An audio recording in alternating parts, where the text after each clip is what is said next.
Alrighty, we are up. Welcome back, football fans. Big out here on this Tuesday, October 4th, 2022, and it's about that time once again, y'all, for another edition of the week that was, as we take a look at week number 4 in the National Football League, and later on at the end, my week 5 power rankings. So make sure you stay all the way till the end for everything here. And if you want to take a look at my power rankings right now, they're up on my Facebook page. Just go to www.facebook.com/BigLWilliams. That being said, let's dive into the week that was. Week number 4 in the NFL. Starting off with Thursday Night Football. The Miami Dolphins, my number 1 team ranked in my week 4 power rankings, at the Cincinnati Bengals, who were ranked number 11. And the news from this game is, of course, Tua Tagovailoa, who suffered head and neck injuries in this game just 4 days after suffering what the Dolphins called a back injury in the win over the Bills. Well, Tua was hurt in the second quarter if you watch this game, and Teddy Bridgewater had to come in, and it didn't get better for the Fish as they lose this one 27-15.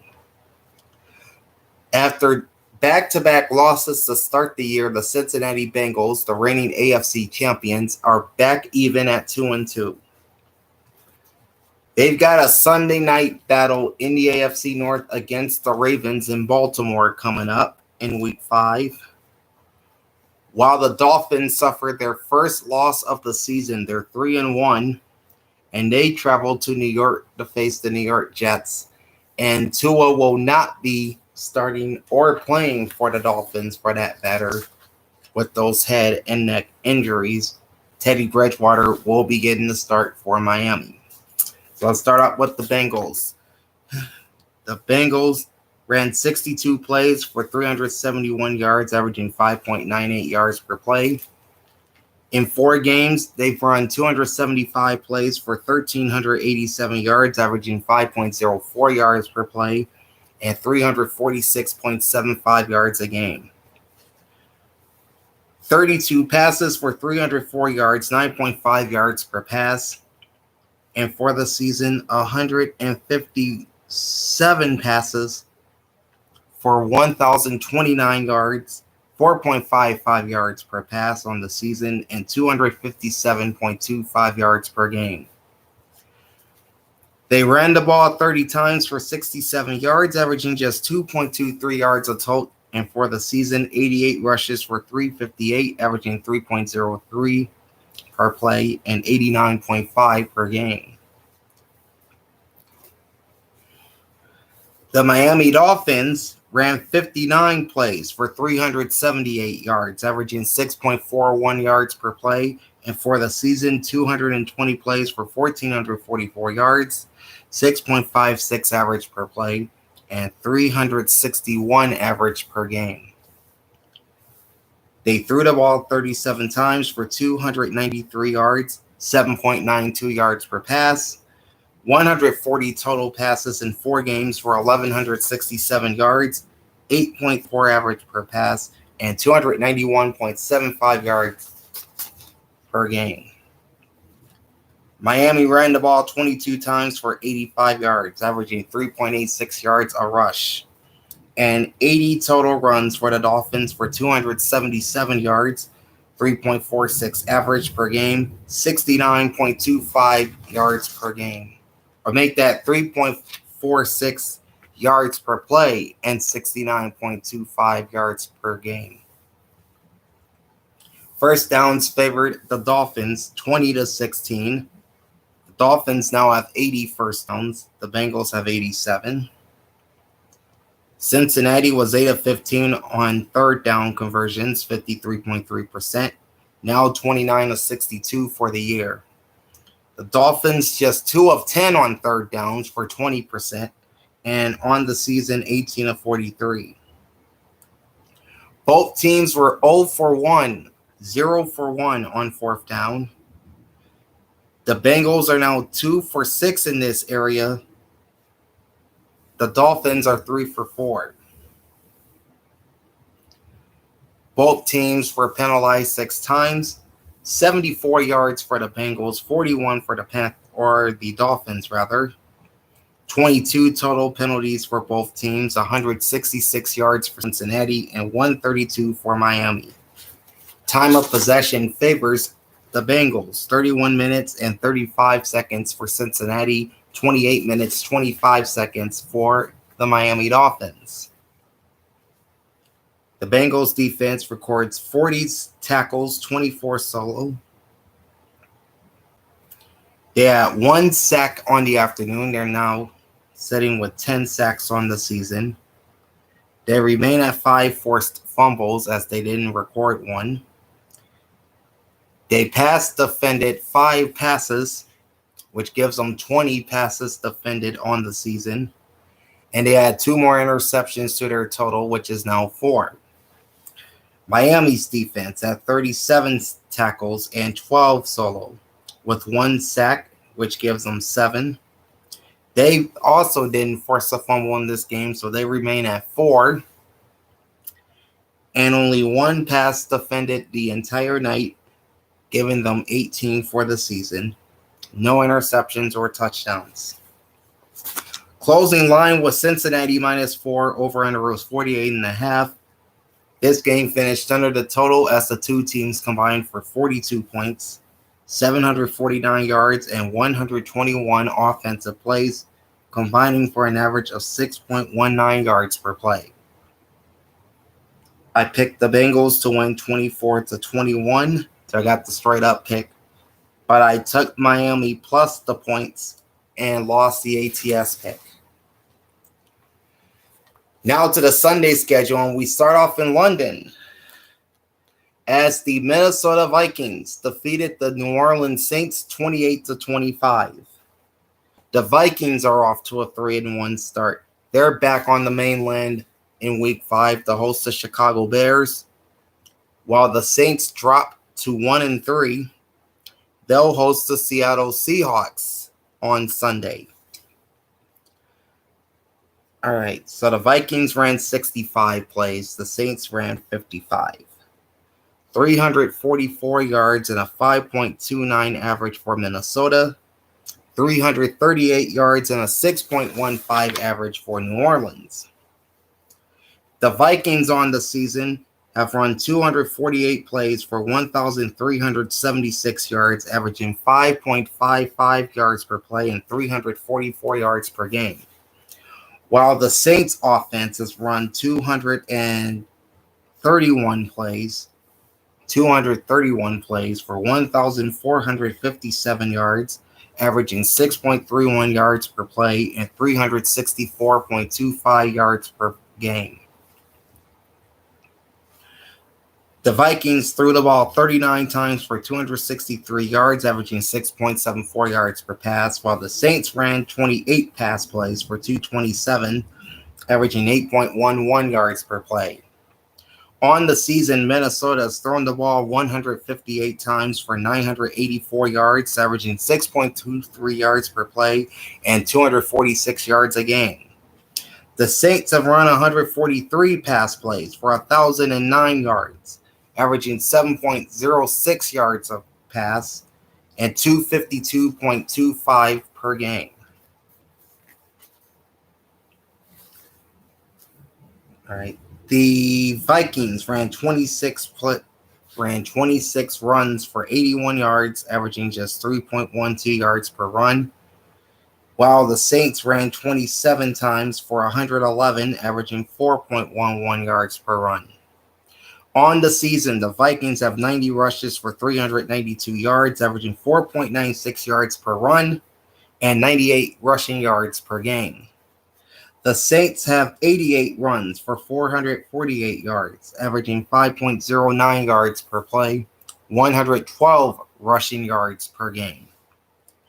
First downs favored Minnesota 23-19. This gives the Vikings 92 first downs on the season, and the Saints have 74. Both teams kind of struggled on third down in this one. The Vikings were 5 of 14 for 35.7% and 15 of 48 for the season. The Saints were 4 of 10 for 40% and 17 of 49 for the season. Both teams went 1 for 1 on fourth down. The Vikings are now 3 of 4, and so are the Saints, as they're both at 75% on fourth down conversions. Minnesota was flagged 5 times for 35 yards. They now have 16 penalties for 95. New Orleans, meanwhile, they were hit with 10 penalties for 102 and 34 total flags for 319 yards. The Vikings won the time of possession battle with 32 minutes and 13 seconds versus 27-47 for the Saints. The Vikings defense records 39 tackles, 15 solo, with 2 sacks. They now have 9 sacks total. They recorded 2 fumbles in this game, bringing their total to 3. 5 passes defended, which brings that total up to 17. They didn't record an interception, so they remain with 3 of those. While the Saints defense records 46 tackles, 23 solo, with 3 sacks, 7 total on the season. 2 no fumbles for the Saints. They still have 2 of them. 2 passes defended brings their total to 14. And they record their first interception of the season. Closing line was Minnesota -4. The over-under is 42. This game finishes over the total at 53 points. The two teams combined for 682 yards, 120 plays, and a combined average of 5.68 yards per play.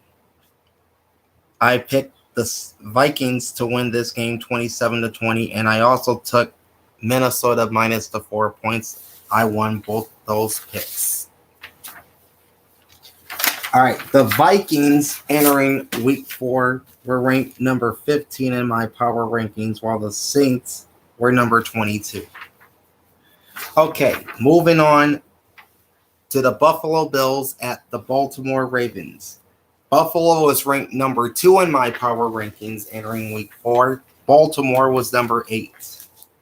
The Ravens led for much of this game, but the Bills rallied from 17 points down to defeat the Ravens 23-20. And now all of a sudden, Baltimore has dropped 5 straight at home going back to last year. The Bills are now 3-1 on the season, and they will host the Pittsburgh Steelers on Sunday, while the 2-2 Ravens will host Joe Burrow and the AFC champion and division rival Cincinnati Bengals. All right, the Bills ran 61 offensive plays. The Ravens ran 64. Buffalo had 326 yards, averaging 5.34 yards per play. Baltimore had 296 yards, averaging 4.63 yards per play. On the year, the Ravens offense have run 224 plays for 1,437 yards, averaging 6.42 yards per play and 359.25 yards per game.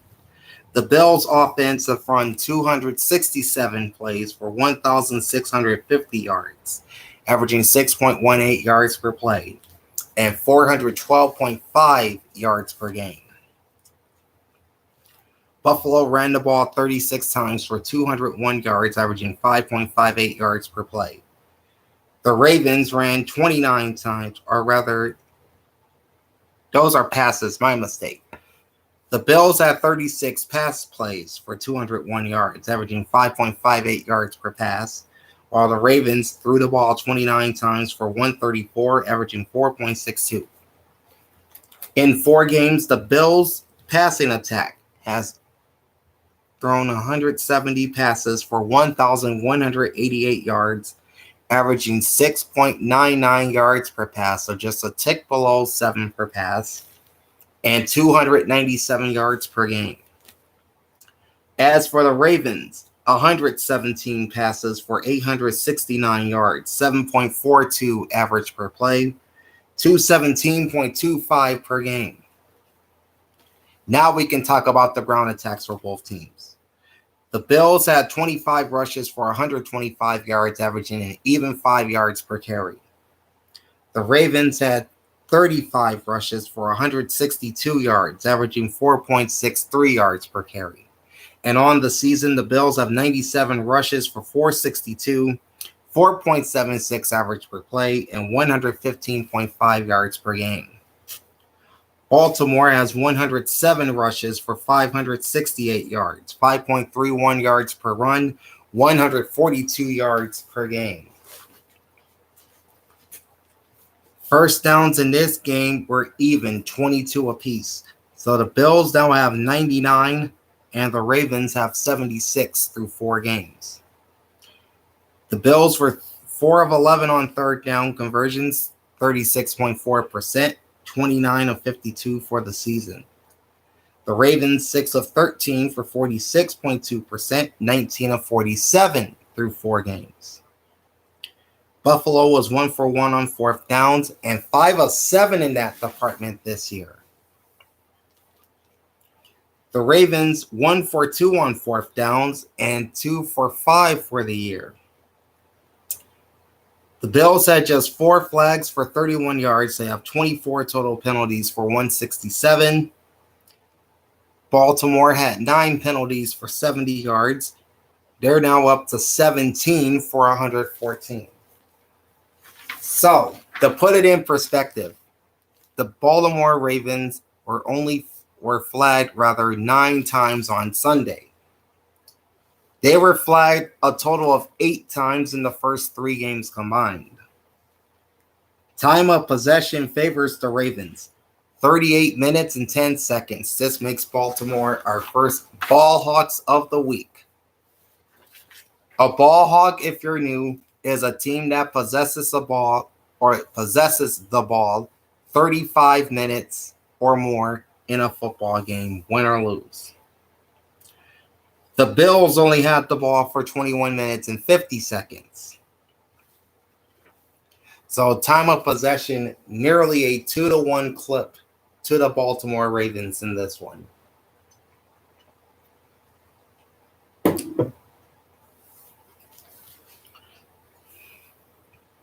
All right, Buffalo's defense records 44 tackles, 19 solo tackles, 2 sacks on the day, 13 on the season. And they still haven't forced a fumble yet. They're the only team in the NFL without a fumble. 4 passes defended in this game, 21 for the season. And 2 more interceptions brings their total to 7, plus a defensive score.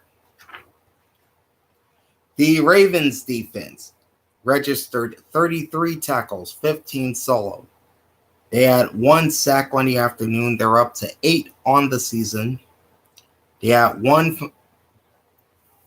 did force 1 fumble in the game. That brings their total to 5.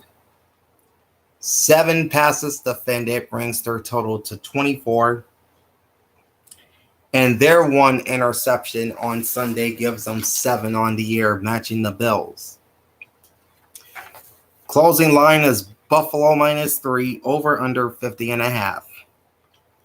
This game finishes under at 43 points. The 2 teams combined for 622 yards, 125 plays, and a combined average of 4.98 yards per play. I took the Bills to win 31-24 and to cover the 3 points, and I win both those picks. So I'm perfect. I'm perfect straight up, and I've hit 2 of 3 against the spread at this point. All right, on to the Chicago Bears at the New York Giants. The Bears in my power rankings were number 30, the Giants number 13. And It was kind of like trials and tribulations for Daniel Jones. He kept getting injured, but he kept coming back. And the Giants wound up winning this game 20-12. And how about the New York Football Giants off to a 3-1 start?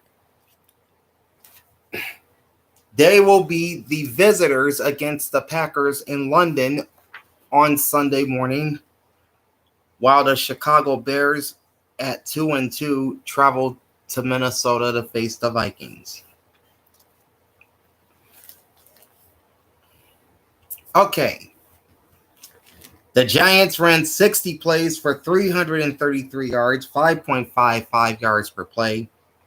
The Chicago Bears, 54 plays for 304, averaging 5.63 yards per play. New York's offense has run 242 plays in 4 games for 1,328 yards, averaging 5.49 yards per play and 332 yards per game. While the Chicago Bears have run 203 plays through 4 games for 1,099 yards, averaging 5.41 yards per play and 274.75 yards per game. The Giants had 16 passes. That's it, just 16 for 71 yards, averaging 4.44 yards per pass.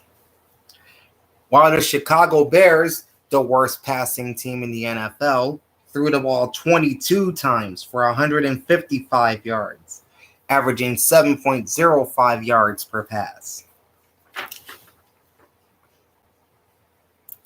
On the season, the New York Giants passing attack has 108 passes for 558 yards, averaging 5.17 yards per pass and 139.5 yards per game.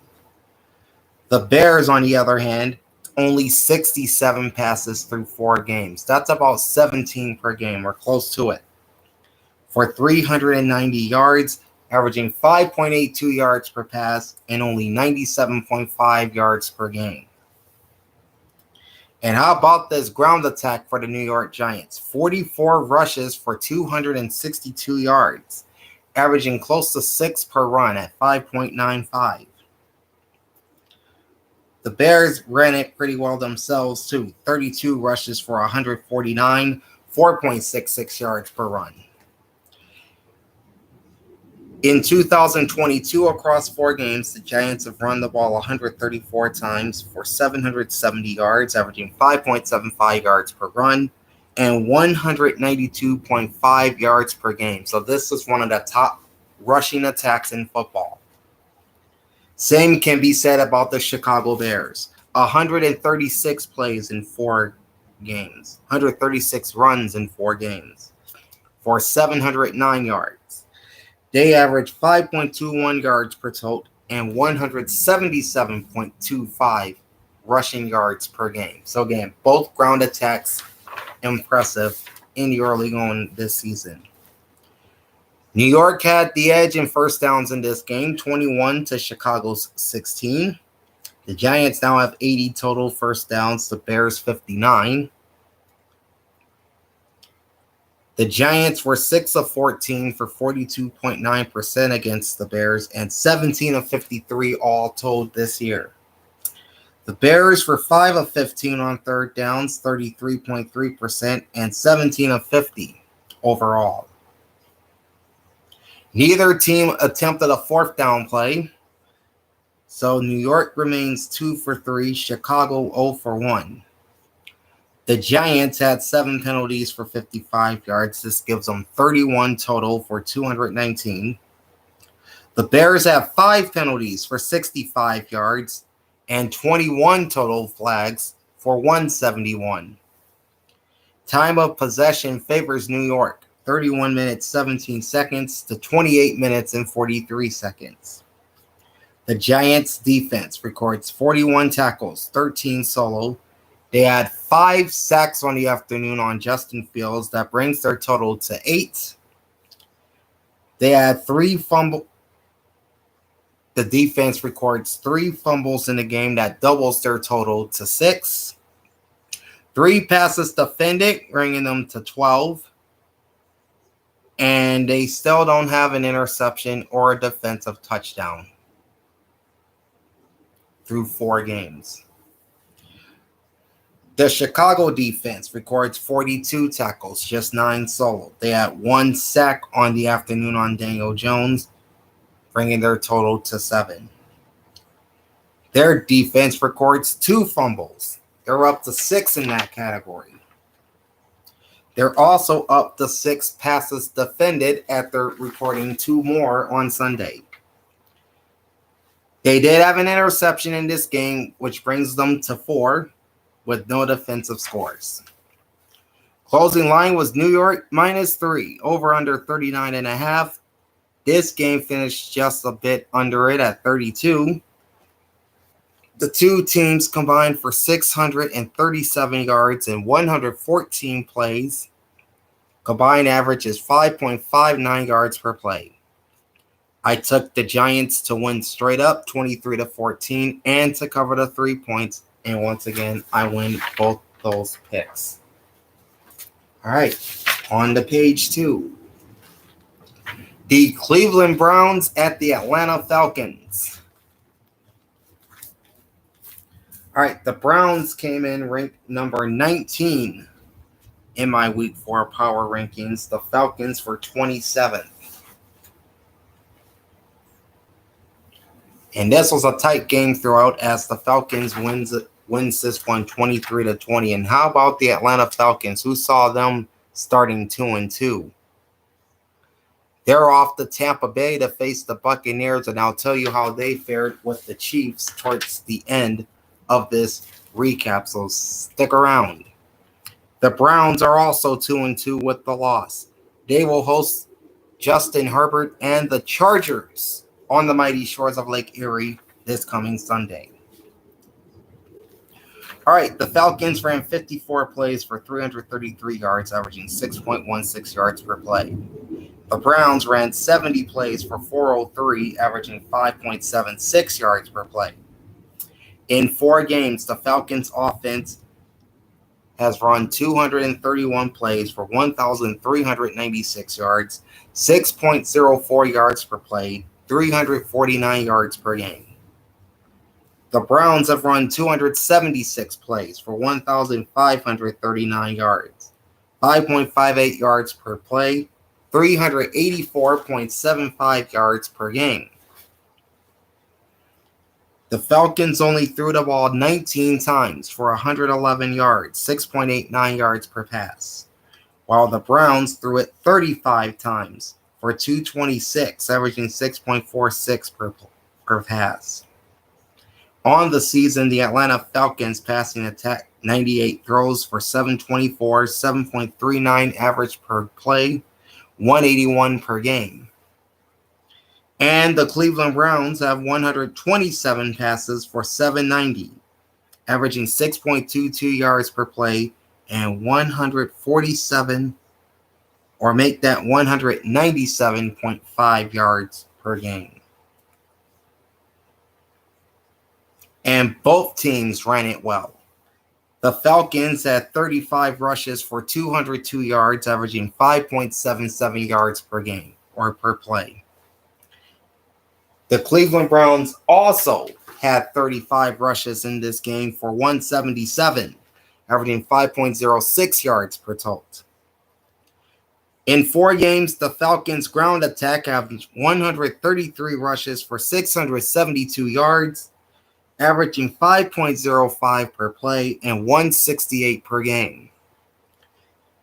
And then the Browns' rushing attack, the tops in football, 149 runs for 749 yards, 5.03 yards per run, 187.25 yards per game. First downs favored Cleveland, 22-19. The Browns now have 96 total first downs. That's 24 per game through 4 weeks. And the Falcons have 86 first downs, which is 21.5 first downs per game through 4 weeks.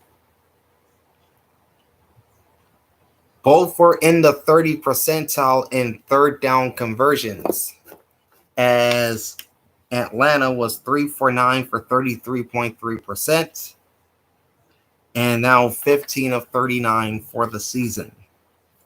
And Cleveland was 5 of 14 for 35.7%, 27 of 60 for the year. No fourth down plays for the Falcons, so they remain 1 for 2 for the season. Cleveland went 2 for 3 on fourth down, and they're 6 for 9 in that category. Atlanta was flagged only once for 15 yards. This gives them 16 total penalties for 114 yards. Cleveland, meanwhile, was flagged 7 times for 51 yards. They have 26 flags for 184. Time of possession favored the Brownies. 35 minutes, 44 seconds. That makes Cleveland Ball Hawks our second of the week. The Falcons, meanwhile, they possessed the ball for just 24 minutes and 16 seconds. Atlanta's defense records 45 tackles, 12 solo, only 1 sack in the entire game, giving them 7 on the season.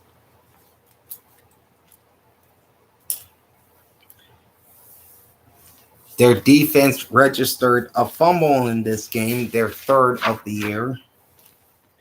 And 4 more passes defended gives them 17. They added 1 interception, which brings their total to 4, and no defensive touchdowns. As for the Browns defense, 38 tackles, 26 solo. Day 2 recorded a sack, bringing their total to 8. They remain at 4 fumbles as they didn't record 1. 5 passes defended brings their total to 21. And day 2 added an interception, which brings their total to 2 INTs with no touchdowns. Closing line is Cleveland -1, and your over-under was 49. And they just missed this total as well at 43 points. 2 teams combined for 736 points, or rather 736 yards and 124 plays. Combined average is 5.94 yards per play. I picked the Browns to win straight up 27-19. Lost the straight up pick. Picked the Browns to cover the slim point. Lost that pick against the spread as well. Moving on to the Jacksonville Jaguars at the Philadelphia Eagles. Jacksonville was my number 20 team in my Week 4 power rankings, while Philly was number 3. And it looked like Jacksonville was going to pull a shocker at the link as they went up 14-0. But then the Eagles stormed back, scored 3 unanswered touchdowns, and ended up winning this game by a final of 29-21 to remain the NFL's lone undefeated team at 4-0. They'll try and make it 5-0 this week when they travel to Arizona, that's here where I am, to play the Cardinals. And Jacksonville drops the 2-2. They will host the division rival Texans on Sunday. Oh, by the way, this is Philadelphia's first 4-0 start since 2004. That year they made it to the Super Bowl. Okay. The Eagles offense ran 75 plays for 401 yards, averaging 5.35 yards per play. Jacksonville ran 42 plays for 219, averaging 5.21. In 4 games, the Eagles offense, boy, have they been explosive. 277 plays for 1,742 yards, 6.29 yards per play, and how about 435.5 yards per game. They came in as the number 1 ranked offense in the NFL, yards-wise. Jacksonville not too shabby themselves. 244 plays, 1,346 yards, 5.52 yards per play, 336.5 yards per game. All right. The Eagles threw the ball 25 times for 191 yards, 7.64 average per pass. Jaguars 23 passes for $148, 6.43 average per pass. In 4 games, Philly's pass attack has 123 passes for 1,081 yards, 8.79 yards per pass, 270.25 yards per game. Jacksonville's pass attack, 134 plays for 905, 6.75 average per pass, 226.25 per game. And this ground attack for the Eagles continues to impress. They ran the ball 50 times for 210 yards, 4.2 average per play. While Jacksonville only ran 19 times for 71 yards, 3.74 yards per run. And in 4 games, Philly's ground attack, 154 rushes, 661 yards, 4.29 yards per play, 165.25 yards per game. The Jaguars, 110 rushes, 441 yards, 4.01 yards per run, and 110.25 yards per game. First downs nearly 2-1 to Philadelphia, 25 for the Eagles, 13 for the Jaguars. Philly now has 98 first downs through 4 games, while Jacksonville has 83. Both teams struggled mightily on 4th down. The Eagles were 4 of 15 for 26.7%, now 26 of 60 for the season. Jacksonville, 2 for 7 on 3rd down, 28.6%, and 19 of 49 for the year. On 4th down, the Eagles were 3 for 5 for 60%, and this year they are killing it on 4th down, 7 for 11. Jacksonville went 0 for 1 on 4th down, and they're hitting 50% in that area at 4 of 8. The Eagles were flagged only 3 times for 20 yards. They now have 26 penalties for 193. Jacksonville was flagged 4 times for 38 yards and 22 total penalties for the Jaguars for 157. So with 7 total penalties in this game, this was pretty clean. This game was pretty clean. Time of possession is nearly a 2-1 edge to Philadelphia. At 39 minutes and 51 seconds, the Eagles are our 3rd ball hawks of week 4. And they may be the candidate for ball hawks of the week. Now that's given out to the team that possesses the ball longer than any other team in the NFL for a particular week. Jacksonville, just 20 minutes and 9 seconds of possession. Philadelphia's defense, 38 tackles, 16 solo. Make that 30 tackles and 16 solo. 3 more sacks for the Eagles defense. That's 12 in the last 2 games and 15 total. 3 more fumbles by this Philly defense gives them 6. And 4 more passes defended pushes their number to 23.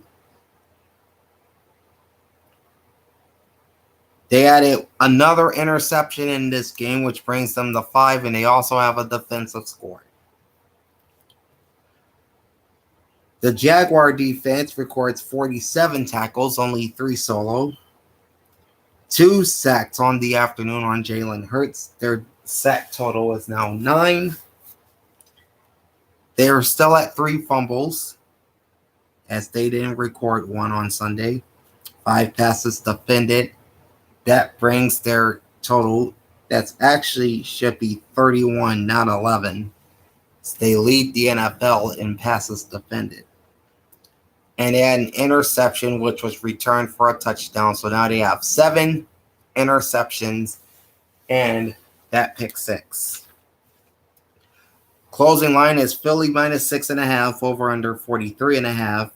This game goes over the total at 50 points. The two teams combined for 620 yards, 117 plays, combined average of 5.3 yards per play. I picked Philadelphia to win 31-27, so I got the straight up pick. But I took Jacksonville to cover the 6.5 points. They ended up losing by 8, so I'll take the loss there. No biggie. Okay, the Los Angeles Chargers at the Houston Texans. Chargers come in ranked number 10. Texans number 32. And it's the number 10 team that ends up winning this one, 34-24. Chargers even their record at 2-2, and they're off to Cleveland this week to play the Browns. While the Texans remain the league's lone winless team at 0-3-1. They're off to Jacksonville to face the aforementioned Jaguars. All right. LA's offense runs 66 plays for 419 yards, averaging 6.35 yards per play. The Texans' offense runs 49 plays for 346, averaging 7.06 yards per play. In 4 games, the Chargers have 261 plays run for 1,487 yards, 5.7 yards per play, 371.75 yards per game. Houston's offense in 4 games, 226 plays, 1,208 yards, 5.35 yards per play, and 302 per game. LA threw the ball 39 times for 338, averaging 8.67 yards per pass against the Texans, while Houston had 35 passes for 215 yards and a 6.14 average per pass. In 4 games, the Chargers passing attack 167 throws for 1,229, 7.36 average per pass, 307.25 per game. All right, Houston, 142 passes through 4 games for 828, 5.83 yards per pass, 207 per game. And the ground attack for the Chargers continues to struggle. They ran the ball 27 times for 81 yards. That's a 3 average per run. While the Texans ran just 14 times for 131 and averaged a cool 9.36 yards per run. So that's nearly a first time every time they ran the ball. In 4 games, the Chargers rushing offense is 94 plays for 258, 2.74 yards per run, and only 64.5 yards per game. While the Texans, they're not much better. 84 rushes for 380 yards, 4.52 yards per run, and only 95 yards per game. First downs favored LA, 22-16. Chargers now have 77 for the year. The Texans with 68. The Chargers went 8 for 16 on third downs for 50%. They're now 24 of 59. The Texans go 4 of 12 on third down for 33.3%. They're 14 of 52 for the year. LA 1 for 2 on fourth down, 50%, now 5 of 9 for the season. Houston 0 for 2 on fourth down and 2 for 6 on the year. The Chargers were hit with 6 penalties for 61 yards, 21 on the season for 161. Houston with 9 penalties for 67. They have 26 total for 126, or rather 326. Time of possession favored the Chargers, 31 minutes and 39 seconds. To the Texans, 28 minutes and 21 seconds. The LA offense records 36 tackles, 13 solo, 4 sacks on Davis Mills. That brings their sack total to 11. 1 fumble in the game by the defense. That's 4 on the season. And 5 passes defended, bringing their total to 18. 2 more interceptions by this Charger D gives them 5 on the season with no touchdowns. For the Houston Texans, 48 tackles, 24 solos. So it's a half and half situation there. They have 1 sack on the day. They have 12 on the season. They forced a fumble in this game as well. Their third. 2 more passes defended gives them 22, making them among the league leaders in that category. No interceptions or touchdowns, so they stay with 4 picks.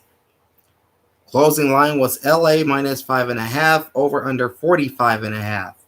This game shoots over that mark at 58 points. The 2 teams combined for 765 yards, 115 total plays, 6.65 yards per play combined. I picked LA to win straight up and against the point spread, and I got both of those picks right. Jets at Steelers. All right, New York came in at number 26. Pittsburgh not too far ahead of them at number 23. And the news out of this game was the Steelers finally benched Mitchell Trubisky and went with their rookie, Cody Pickett. And it looks like Pickett's going to start next week against the Buffalo Bills. I said Cody Pickett. I meant Kenny Pickett. Sorry about that. But even with Kenny Pickett's long-awaited return, it was the Jets who had the last laugh in this one, as New York wins 24-20. And the Steelers' struggles against the AFC East continue. The Jets even their record at 2-2. They will host the Tua-less Miami Dolphins on Sunday, while the 1-3 Steelers are off to Buffalo, as I said, to play the Bills. And yes, Kenny Pickett is your QB1 in that game. All right, the Jets ran 66 offensive plays for 348 yards and a 5.27 average per play. The Steelers ran 57 plays for 297, averaging 5.21 yards per play. In 4 games, the Jets offense has run 279 plays for 1,456 yards, 5.21 yards per play, and 364 yards per game. Dare I be the first to say that this New York Jets offense is underrated? They're playing pretty well. They're racking up the yards. They're playing pretty well in that area. As for the Steelers in 4 games, they've run 226 plays for 1,115 yards, averaging 4.93 yards per play, and 278.75 yards per game. New York threw the ball 37 times for 250 yards, 6.76 average. Steelers 26 throws for 178, 6.85 average. So both were near that 7 yards per pass area. In 4 games, the Jets passing attack 193 throws, 1,106 yards, 5.73 average per pass, 276.5 per game. As for the Steelers, 129 passes for 726 yards, 5.63 average per pass, 181.5 per game. All right, the Jets ran the ball 29 times for 98 yards, averaging 3.38 yards per total. The Steelers ran 31 times for 119, averaging 3.84 yards per total. In 4 games, Jets ground attack, 86 rushes for 350, 4.07 yards per run, 87.5 yards per game. And for the Steelers, 97 rushes for 389, 4.01 yards, 97.25 yards per game. First down, slight favorite to Pittsburgh. 20 for the Steelers, 18 for the Jets. 82 total for first downs for New York and 69 for Pittsburgh.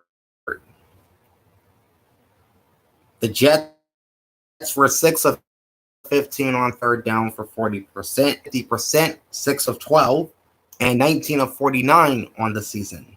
Both teams 1 for 1 on fourth down. Jets are now 5 for 9. The Steelers, that was their first fourth down play of the season, as they hadn't attempted one in the first 3 games. The Jets were flagged 7 times for 64 yards. They have 25 penalties for 257, while the Steelers were flagged 8 times for 55. They have 24 penalties for 159. And time of possession was nearly evenly distributed. 30 minutes and 1 second for the Pittsburgh Steelers to 29 minutes and 59 seconds for the New York Jets. That close. The Jets defense, 40 tackles, 2 solo. They record 3 sacks, bringing their total to 8. They forced 1 fumble. That gives them their 3rd of the season. They had a league-high 10 passes defended this week, bringing their total to 21. And they have 4 interceptions on Steeler quarterbacks. So now the Jets defense have 6 INTs. The Pittsburgh defense records 40 tackles, 14 solo, I should say. They got 1 sack on the day, 10 on the season. They didn't force a fumble. They're stuck at 9. 4 passes defended in this game puts them at 22. They added 2 more interceptions to their total, bringing them to 7, plus a defensive score. Closing line was Pittsburgh -3, over under is 41. This game just finished over the total at 44 points, with 645 yards and 123 plays by the 2 teams. Combined average is 5.24 yards per play. I picked the Steelers straight up 21-20, lost that pick, but I took the Jets plus the points, and I won that pick. Okay, we are halfway through. If you're joining me late, this is the week that was.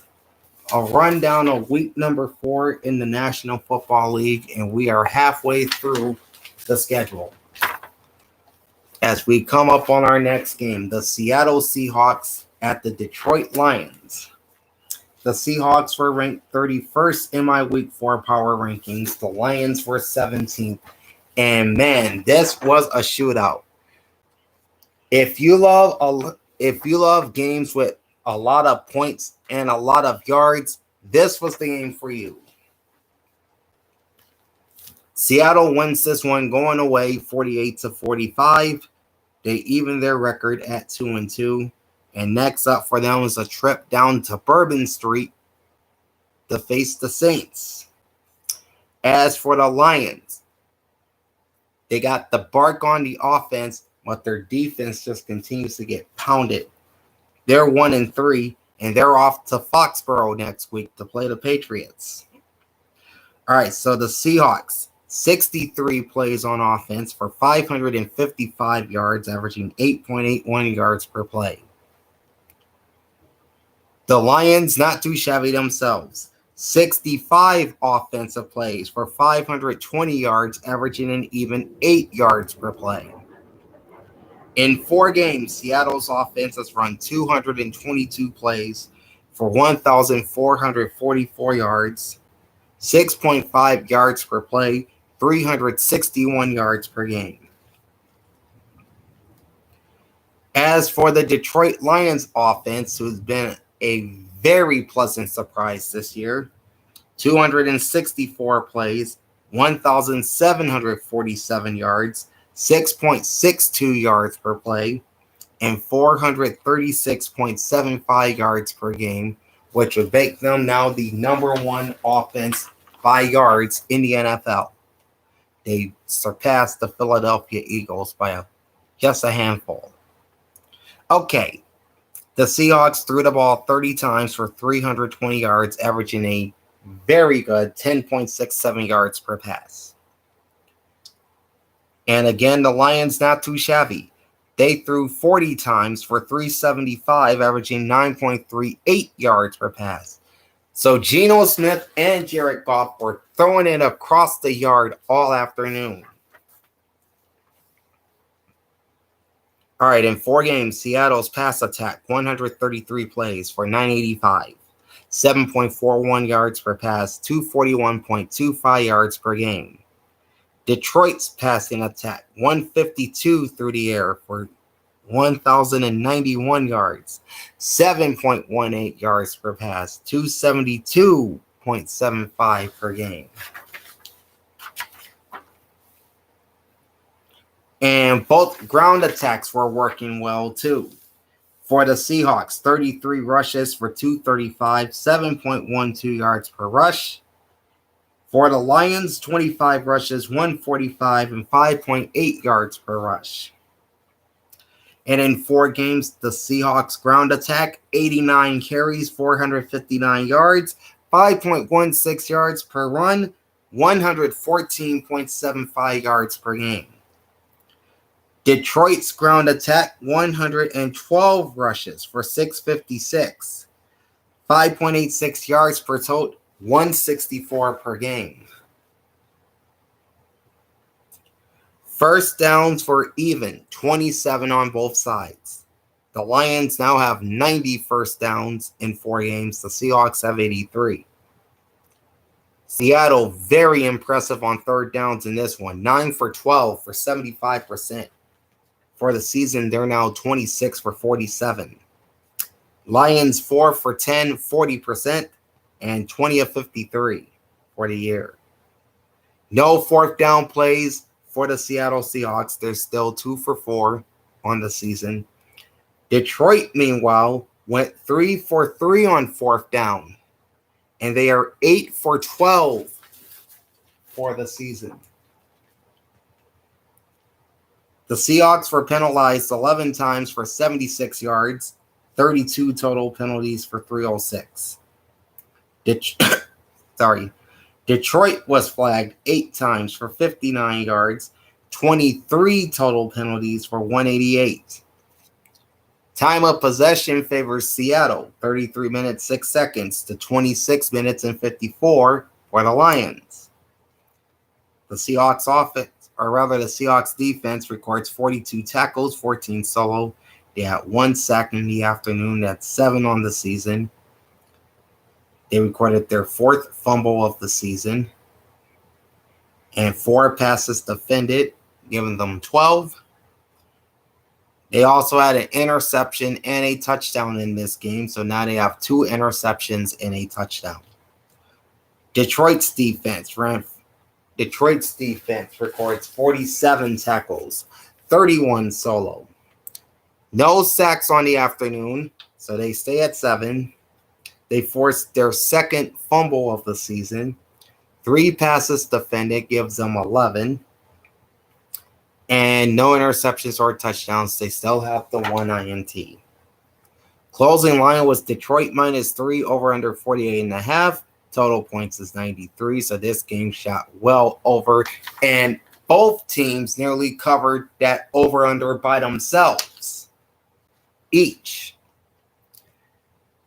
So yeah, this is the most offensive game in the NFL in 2022 thus far, as the 2 teams combined for 93 points, 128 total plays, and 1,075 yards, averaging 8.4.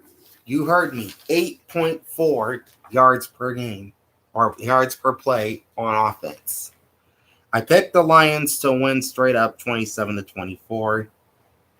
And I picked the Seahawks as the underdog plus the 3 points. So I lost the straight up pick, won the ATS. All right, on to an AFC South battle with the Tennessee Titans visiting the Indianapolis Colts. Both on the bottom half of my power rankings. Tennessee came in at number 24. Indianapolis at number 18. And the Titans' wizardry of the AFC South continues as they beat the Colts 24-17. Now, bad news for Indianapolis.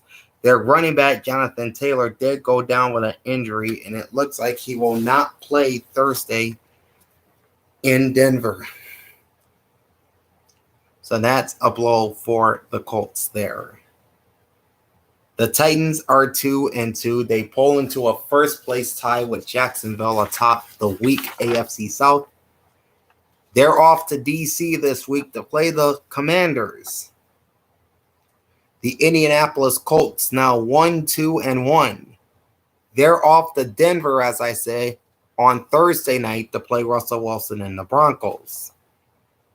All right, the Tennessee Titans offense ran 49 plays for 243 yards, averaging 4.96 yards per run, or 4.96 yards per play, excuse me. The Indianapolis Colts ran 60 plays for 365, averaging 6.08 yards per play. In 4 games, the Titans have 213 plays, 1,150 yards, 5.4 yards per play, 287.5 yards per game.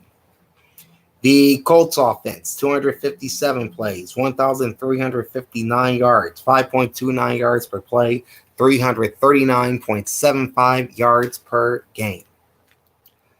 Tennessee ran the ball 21 times threw the ball for 21 times for 116 yards. Easy for me to say. 5.52 yards per pass. The Colts, 37 passes for 327, 8.84 yards per pass. In 4 games, the Tennessee pass attack, 105 plays, 741 yards, 7.06 average per play, 185.25 per game. Indianapolis, 156 passes for 1,008, 6.46 average yards per pass, 252 per game. All right, now we can talk about the ground attacks again. 28 for the Titans for 127 yards, 4.54 yards a tote. Only 23 runs for 38 yards for the Colts, 1.65 yards per run. Yeah, it was that bad. In 4 games, 108 rushes for the Titans for 409 yards, 3.79 yards per run, 102.25 per game. And for the Colts, 101 rushes for 351, 3.48 average per rush, and 87.75 yards per game. First downs favored Indy 21-19. This gives the Colts 82 first downs, 69 first downs for Tennessee. The Titans were 5 of 12 on third down for 41.7% on the season, 17 of 45. The Colts were 7 of 13, 53.8% on third down, and 21 of 53 on the year. And no fourth down plays by either team. The Titans are 1 for 2 on the season. The Colts a putrid 1 for 6. The Titans had 6 penalties for 40 yards. They have 29 total penalties for 262. The Colts had 7 flags for 50 and 23 total for 203. Time of possession favors Indianapolis, 33 minutes, 57 seconds versus 26:03 for Tennessee. The Titans defense records 42 tackles, 15 solo, 3 sacks on the afternoon on Matt Ryan. That gives them 10 on the year. 3 more fumbles in this game gives their defense 6. 3 more passes defended gives them 15. So it's a trio of 3s there. 3 sacks, 3 fumbles, 3 passes defended. Nice. And I guess the 3s continue because they recorded their 3rd interception of the season as well. For the Indianapolis Colts, 36 tackles, 8 solo. Day 2 had 3 sacks on Ryan Tannehill. That brings them to 7. They still have one fumble on the season, as they didn't record a fumble. They didn't record a pass defense either, so they're stuck at 11. Nor did they have an interception or a touchdown. They still have the one from earlier this season. Closing line was Indianapolis -4 over under 43, and they just missed the total in this game. It's the two teams combined for 41 points, 608 yards, 109 total plays, and a 5.58 average per play. I picked this as my upset of the week and took the Titans 26-21, and I also took Tennessee plus the 4. I won both picks. So, bam, I hit my upset of the week. I'm happy about that. Okay, rounding out the early portion of the schedule, the Washington Commanders at the Dallas Cowboys. The Commanders came in ranked 28th in my power rankings. The Cowboys 16th. And Cooper Rush does it again. He's now 4-0 as a starter, as Dallas defeats Washington 25-10. And like the Giants, the Cowboys are off to a 3-1 start. They're off to LA to face the defending Super Bowl champs in week number 5, while the 1-3 Commanders host the Tennessee Titans. All right, the Cowboy offense ran 56 plays for 279 yards, averaging 4.98 yards per play. The Commanders ran 69 plays for 297, averaging 4.3 yards per play. In 4 games, the Dallas offense ran 235 plays for 1,251 yards, 5.37 yards per play, 312.75 yards per game. Washington's offense has run 270 plays for 1,323 yards, 4.9 yards per play, 330.75 yards per game.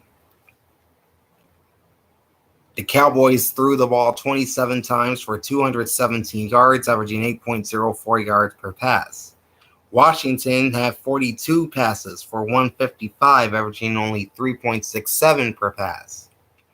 In 4 games, the Cowboys have ran 131 pass plays for 835, averaging 6.37 yards per play, 208.75 per game. And the Commanders have 172 passes for 921 yards, 5.35 yards per pass, 230.25 per game. The Cowboys ran the ball 29 times for only 62 yards. 2.14 yards per rush. 27 runs for Washington for 142, 5.26 yards per run.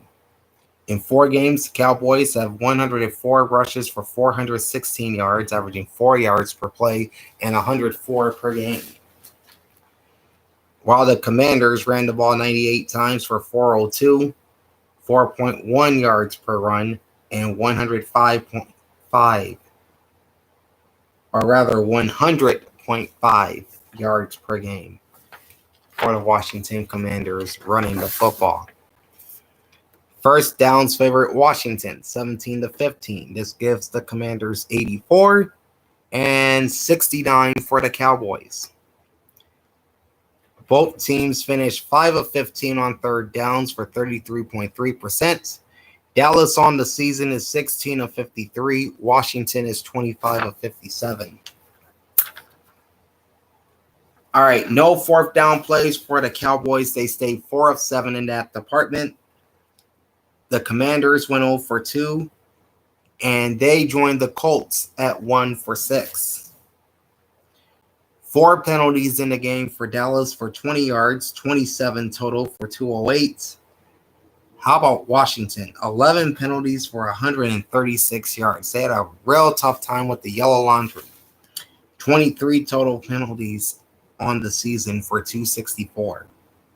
Time of possession favors the Commanders at 33 minutes 6 seconds, 26 minutes 54 seconds for the Dallas Cowboys. All right. The Cowboys defense records 48 tackles, 28 solo, 2 sacks, which brings their total to 15. 1 fumble in the game. That's their second of the year. 4 passes defended. They're up to 16. And 2 more interceptions. 2 more interceptions, which gives them 3. And for the Washington Commanders, their defense records 34 tackles, 8 solo. 1 sack on the afternoon, their 9th of the season. No fumbles in this game. They still have the one from earlier this year. 5 passes defended brings their total to 21, with no interceptions or touchdowns in week 4 and 1 interception all told this year. Closing line is Dallas -3, over under 41.5, or rather 41. They came within a touchdown of that mark as the two teams combined for 35 points, 576 yards, 125 plays, and a combined average of 4.61 yards per play. I picked Dallas to win straight up and against the spread, and I got both of those picks right. All right, on to the later portion of the Sunday afternoon schedule, in which there are only 3 games. We'll start with the Arizona Cardinals at the Carolina Panthers. Both in the bottom quarter of my power rankings. Arizona came into the week ranked 25th, Carolina 29th. And the Panthers have pretty much owned the Cardinals recently, winning the last 6 meetings in the series, including the playoffs. The Cardinals' last win against the Panthers was 2013. Well, that streak is over. As Kyler and the Redbirds go into Charlotte and get the job done, beating the Panthers 26-16, their first win in 7 in the last 7 meetings against Carolina. So the Cards are now 2-2 on the season, and they will host the undefeated Philadelphia Eagles at State Farm Stadium in Glendale on Sunday, while the Carolina Panthers at 1-3 will host arguably the best defense in football in the San Francisco 49ers. So they're going to have a tough go of it in this one, I think. All right, the Arizona Cardinals offense ran 69 plays for 338 yards, averaging 4.9 yards per play. The Carolina Panthers offense ran 49 plays for 220, averaging 4.49 yards per play. In 4 games, the Cardinals offense have run 268 plays for 1,398 yards, averaging 5.21 yards per play and 349.5 yards per game. The Panthers offense have run 203 plays for 1,049 yards, 5.17 yards per play, and 262.25 yards per game.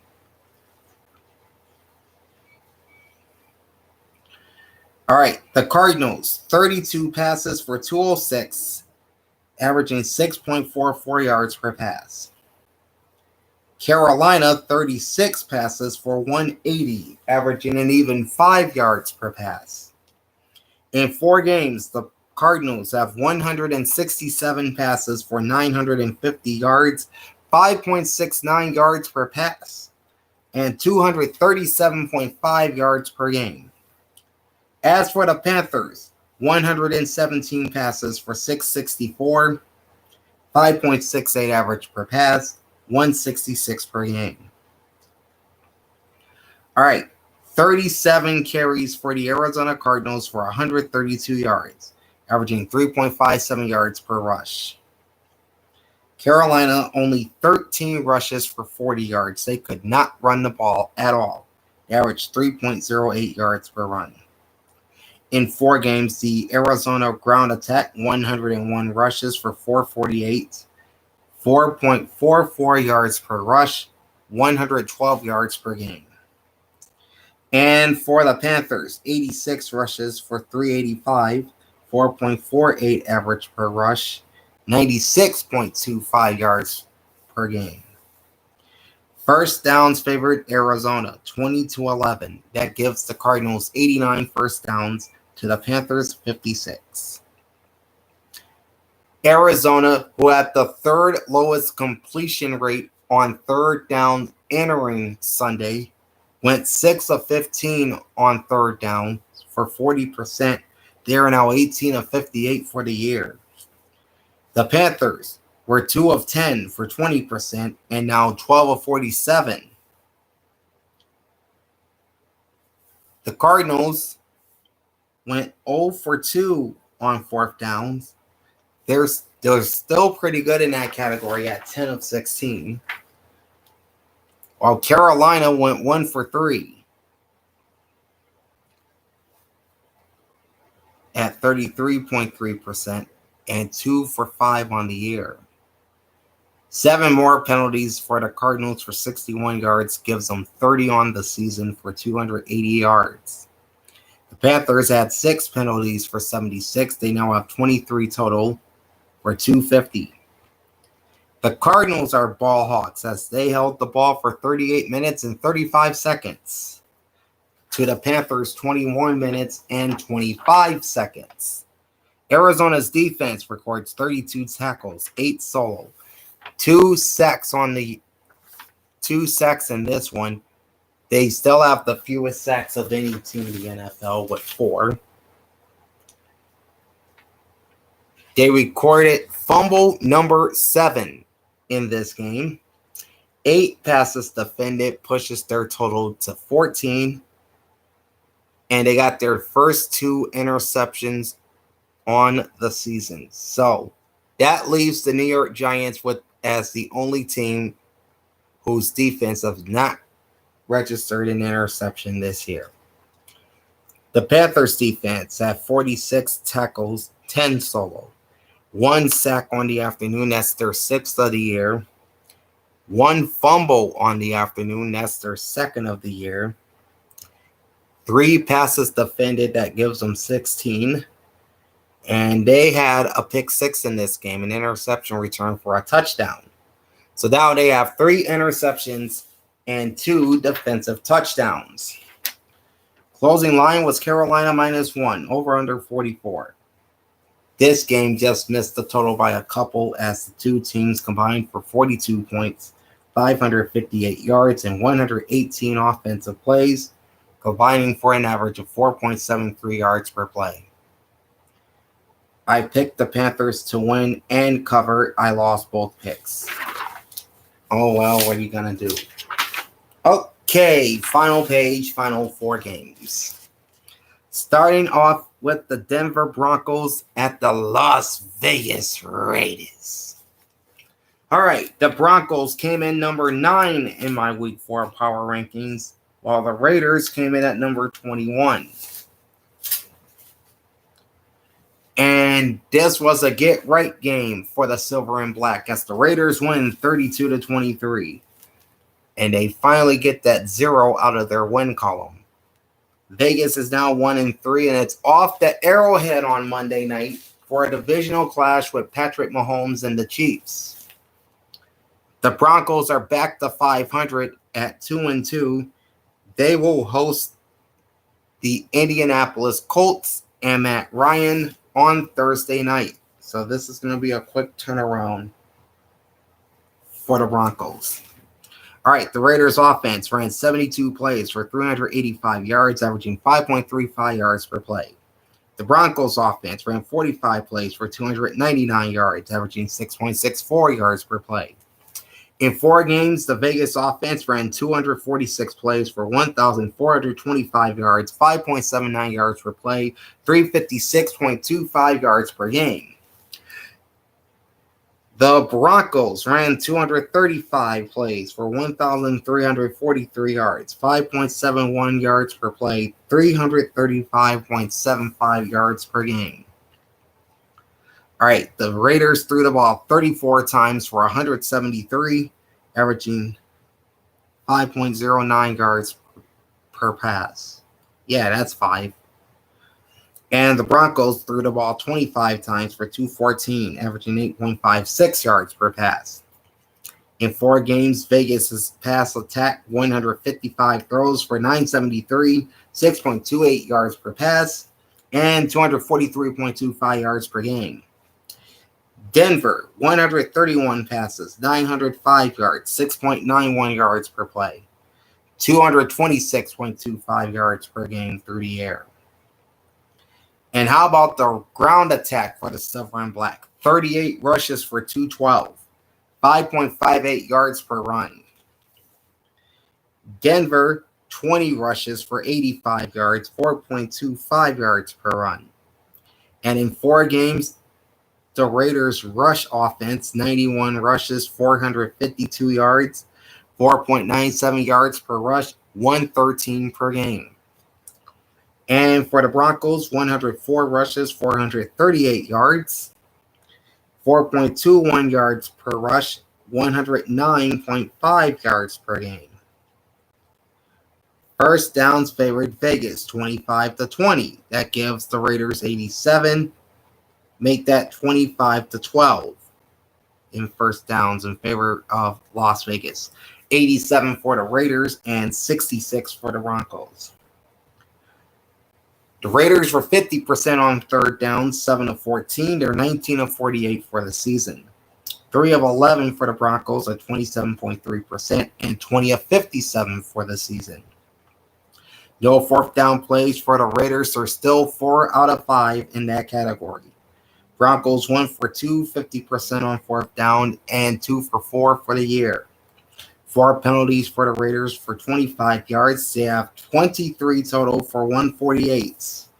The Broncos have 7 penalties for 50 yards, 37 total for 286. So they still have the most penalties of any team in the NFL. Time of possession favors Vegas. 34 minutes and 52 seconds. That nearly put them in ball hawk territory. Broncos 25 minutes and 8 seconds. The Raider defense, 29 tackles, 7 solo, 3 sacks on the afternoon, 5 on the year. They forced their 3rd fumble of the season. They got their 14th pass defended. No interceptions, but they did have a fumble return for a touchdown in this game, so that counts as a defensive score.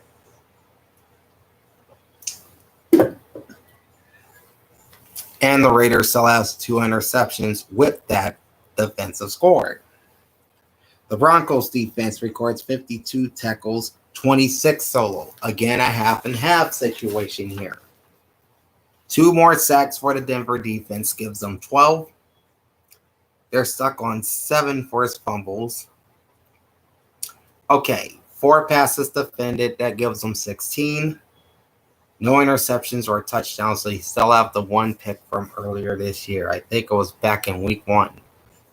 Closing line was Vegas minus 2.5 over under 46. This game shoots over the total at 55 points. The 2 teams combined for 684 yards, 117 plays, 5.85 yards combined average per play. I picked the Broncos to win and to cover. And I lost both of those picks. Again, what are you going to do? Okay, outside the Seahawks and Lions, this was probably the game of the day. The New England Patriots at the Green Bay Packers. The Patriots came in number 14 in my power rankings. The Packers, number 6. And it looked like a defensive slugfest for much of this game. And the offenses started to heat up. And it's the Packers who walk out of this one victorious. They win it 27-24 to improve to 3-1 on the season. And now they're taking a trip across the pond to London to play the New York Football Giants. And the Patriots are 1-3 for the 2nd year in a row. And they will host the Detroit Lions on Sunday in Foxborough. The Packers offense ran 70 plays for 443 yards, 6.33 yards per play. Patriots ran 54 plays for 271, averaging 5.02 yards per play. In 4 games, the Packers offense ran 250 plays for 1,510 yards, 6.04 average per play, 377.5 yards per game. The Patriots offense ran 233 plays for 1,365 yards, 5.86 yards per play, and 341.25 yards per game. All right, 35 passes for Green Bay for 244 yards, 6.97 yards per pass, like close to 7 per throw. 21 passes for New England, for 104, 4.95 yards per pass. In 4 games, Packers have 134 passes for 930 yards, 6.94 yards per pass, 232.5 yards per game. As for the Patriots, 119 passes, 851 yards, 7.15 yards per play, 212.75 yards per game. All right. 35 rushes for the Green Bay Packers for 199 yards, 5.69 yards a total. 33 rushes for the Patriots at 167, 5.06 yards a total. So both teams ran it well. In 4 games, the Packers have 116 rushes for 580 yards, averaging an even 5 yards a pop, 145 yards a game. And the Patriots, 114 rushes for 514, 4.51 yards per run, 128.5 per game. First downs favored the Pack, 24-17. That gives Green Bay 85 first downs to 74 for New England. The Packers were 6 of 14 on third down for 42.9%, while the Patriots were 3 of 11 for 27.3%. Green Bay went 1 for 1 on fourth down. They're 1 for 3 on the season. No fourth down plays for New England. They stay 1 for 3 as well. 4 penalties for Green Bay for 40 yards. They now have 17 for 140 yards. And 7 penalties for the Patriots for 75 yards. That gives them 20 for 161 through 4 games. All right, the Packers, even though this game went into overtime, they're ball hawks. Possessing the ball for 36 minutes, 49 seconds. 33 minutes, 11 seconds for the New England Patriots. Green Bay's defense records 46 tackles, 19 solo, 4 sacks on Patriots QBs. That gives them 11 on the season. They record their 3rd fumble of the year. No passes defended, unfortunately. They stay at 6. And no interceptions or touchdowns either. As for the Patriots, 45 tackles, 8 solo, 1 sack on the afternoon. They're up to 11, matching the Packers. They recorded their 4th fumble of the season. 2 passes defended. That gives them 10. And they had an interception return for a touchdown, a.k.a. the pick 6. That was late in the second quarter in that game. So now the Patriots defense, in addition to that defensive score, they have 3 interceptions on the year. Closing line was Green Bay minus 9.5, over under 40. Total points was 51. So this game finishes over the total. 2 teams combined for 714 yards, 124 plays, combined for an average of 5.76 yards per play. I took Green Bay to win 34-13, so yeah, I was expecting a blowout. And I obviously took the Packers to cover the 9.5 points. They only won by 3, so New England gets the cover and I lose that. Moving on to Sunday Night Football, the Kansas City Chiefs at the Tampa Bay Buccaneers. Another top 10 matchup. Chiefs were number 5 in my power rankings. The Bucs were 7. And it's the number 5 team who emerges on top in this one as the Chiefs exact revenge for their Super Bowl 55 loss in that very building. beating Tom Brady and the Bucs 41-31. So Kansas City goes to 3-1. They will host the Raiders on Monday night, while the 2-2 Buccaneers have a clash for the division leading the NFC South with the Atlanta Falcons of all teams coming up on Sunday down at Raymond James. The Chiefs offense ran 74 plays for 417 yards, averaging 5.64 yards per play. The Buccaneers ran 58 plays for 369 yards, averaging 6.36 yards per play. In 4 games, the Chiefs offense ran 253 plays for 1,539 yards, 6.08 yards per play, and 384.75 yards per game. In 4 games, the Buccaneers ran 238 plays for 1,261 yards, 5.3 yards per play, 315.25 yards per game. The Chiefs threw the ball 37 times for 228 yards, averaging 6.16 yards per play. The Buccaneers threw the ball 52 times for 366, averaging 7.04 yards per play. In 4 games, the Kansas City Chiefs have 147 passes for 1,071 yards, averaging 7.29 yards per pass and 267.75 per game. The Tampa Bay passing attack at 155 passes for an even 1,000 yards, 6.45 yards per pass, and 250 yards per game. All right, 37 rushes for the Chiefs for 189 yards, 5.11 average. While Tampa Bay's ground game was non-existent, literally. Only 6 rushes the entire game for 3 yards. Do the math. That's a 2-yard average per play. In 4 games, the Chiefs' ground attack, 106 rushes for 468, 4.47 yards per game, or 4.47 yards per play, and 117 yards per game. As for the Tampa Bay Buccaneers, 83 rushes for 261, 3.14 yards per rush, 65.25 yards per game. First downs were even down the middle for both teams, 27 for the Chiefs and 27 for Tampa. Kansas City now has 95 first downs, while Tampa Bay has 77. And both teams did very well on third downs, especially the Chiefs. 12 of 17 for 70.6%. That puts them 24 of 47 for the year.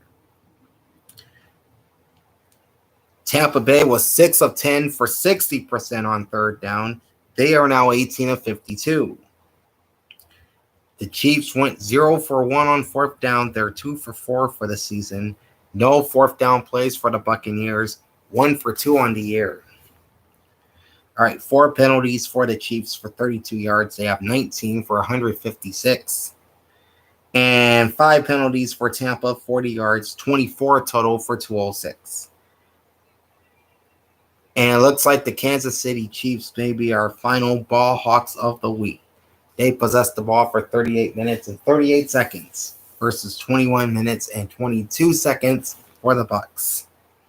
Kansas City's defense records 41 tackles, 29 solo, with 1 sack that puts them at 11.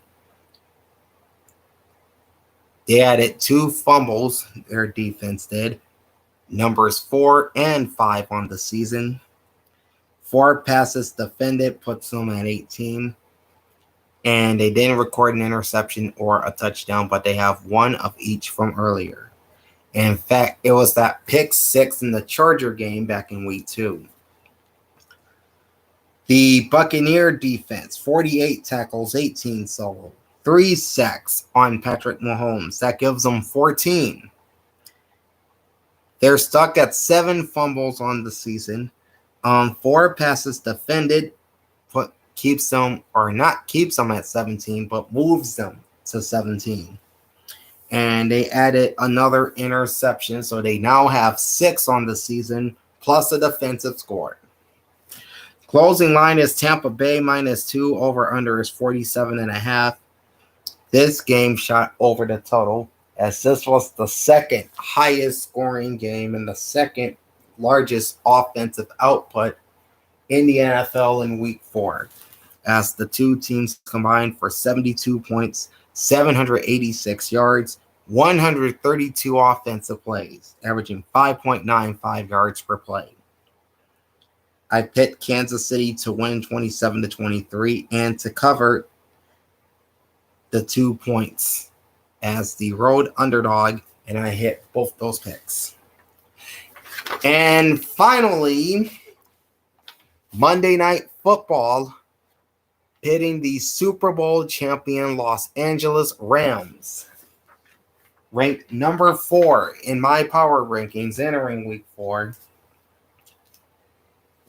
taking a trip to the Bay Area to face the San Francisco 49ers, ranked number 12.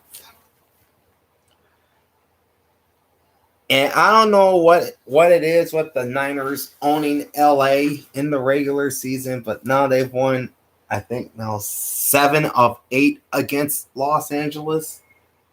Of course, the one loss was in the NFC Championship game back in January, but I digress. Anyway, the Niners win this one, 24-9. Both teams sit at 2-2. In fact, the entire NFC West is 2-2. In addition to wins by both Arizona and Seattle. The Niners are off to Charlotte this week to face the Panthers, while the Rams will welcome in Cooper Rush. Yes, that Cooper Rush. And the Dallas Cowboys on Sunday afternoon. All right, the Niners offense ran 49 plays for 327 yards, averaging 6.67 yards per play. LA ran 66 plays for 257, averaging 3.89 yards per play. In 4 games, the San Francisco offense ran 231 plays for 1,298 yards, averaging 5.62 yards per play, 349.5 yards per game.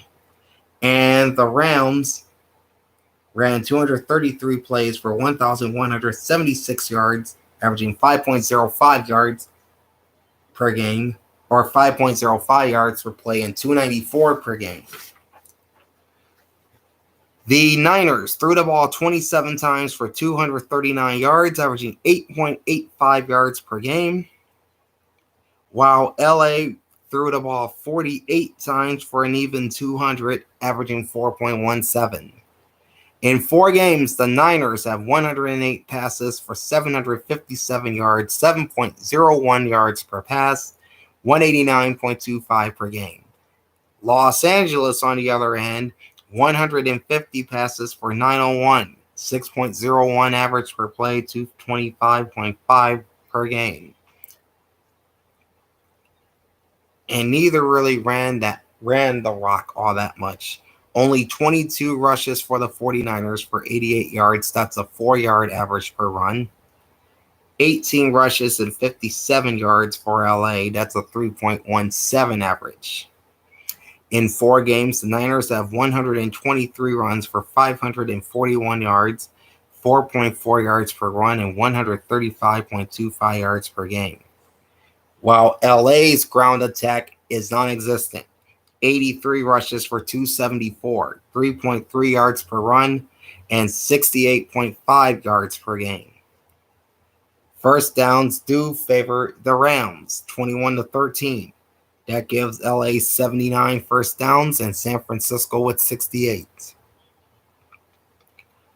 All right, 5 of 12 third down conversions for the Niners at 41.7%, puts them at 20 for 54 on the season.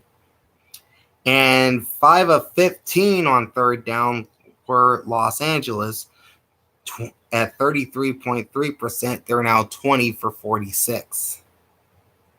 Okay. The Niners went 0 for 1 on fourth down. They're now 2 for 6 on the year.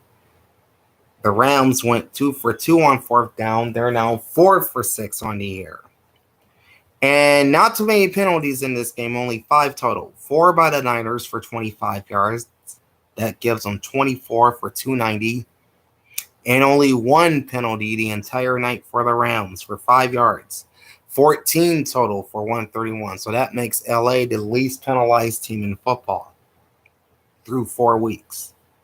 Time of possession is 34 minutes and 34 seconds to the champs. That puts them close to ball hawk territory, while the Niners only had the ball for 25 minutes and 26 seconds. Sorry. The Niners defense records 50 tackles, 32 solo. How about 7 sacks on Matthew Stafford? That catapults San Francisco into the NFL league lead in sacks with 16. They recorded their 3rd fumble of the year, not the afternoon. They had 1 fumble in the game, but they record their 3rd of the year. 5 passes defended, which gives them 17. And they too had a pick 6 in this game, an interception return for a touchdown. So now they have 4 interceptions and a TD on that defense. For LA, they had 33 tackles, 11 solo. No sacks, none. So they and the Detroit Lions are the only teams to not record a sack in week 4. So LA stays at 7. They record their 4th fumble of the season. They had 3 passes defended, which gives them 12. No touchdowns or picks. So they still remain with 4 INTs. Closing line is San Francisco -2, over-unders 42. This game goes under the total at 33 points. The two teams combined for 584 points, 115 plays, averaging 5.08 yards per offensive play. I took the Niners to win 23-20 and to cover the 2 points. I got both picks. And speaking of my picks, I'd say it's a much better week this week, especially against the spread. I went 9-7 against the spread. Overall, I'm now 31-29-4. Straight up, I went 11-5 and 41-22-1 through 4 weeks. So that's the recap. Now, before we get out of here, I'll run you through my power rankings real quick. All right. Staying at number 32 are the Houston Texans. The Seattle Seahawks and Chicago Bears switch spots, with the Chicago Bears moving down to 31 and the Seattle Seahawks moving up to 30. The Carolina Panthers stay at 29, the Washington Commanders at 28, the Atlanta Falcons at 27, and the New York Jets at 26.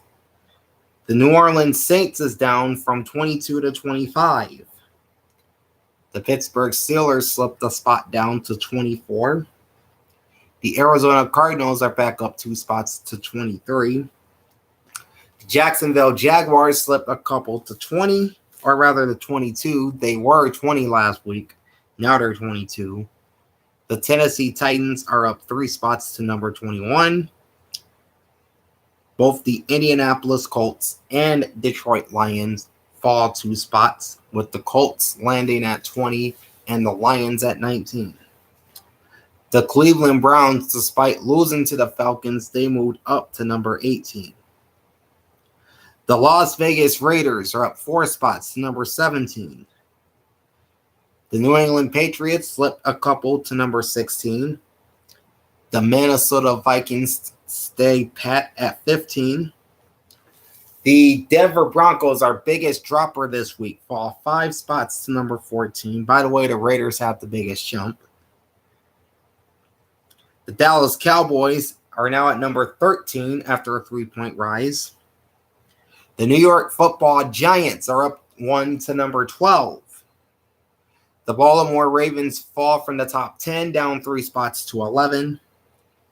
The San Francisco 49ers and Cincinnati Bengals both move into the top 10, with the Niners residing at number 10 and the Bengals at number 9, both teams up 2 spots. The Tampa Bay Buccaneers fell a spot to number 8. The LA Chargers moved to 7. The reigning Super Bowl champs fall back to number 6. The Green Bay Packers, last week's number 6, is up 1 to number 5. Meanwhile, last week's number 1 team, the Miami Dolphins, they fall to number 4. At number 3 is the Kansas City Chiefs after they moved up a couple. And then you've got the Philadelphia Eagles up 1 spot to number 2. And the Buffalo Bills up 1 spot to retain the top spot in my power rankings for week number 5. And ladies and gents, that is it for the week that was for week number 4 in the NFL plus my week 5 power rankings. The football talk continues tomorrow as we take a look at the week 6 college football schedule and the broadcast teams for all the games. So join me for that. And then I make my picks on Thursday. So also join me for that too. In the meantime, like, comment, and subscribe to my channel. Ring the bell twice every time I go live. Big Al signing off. Thanks for watching and enjoy the pigskin. Peace out.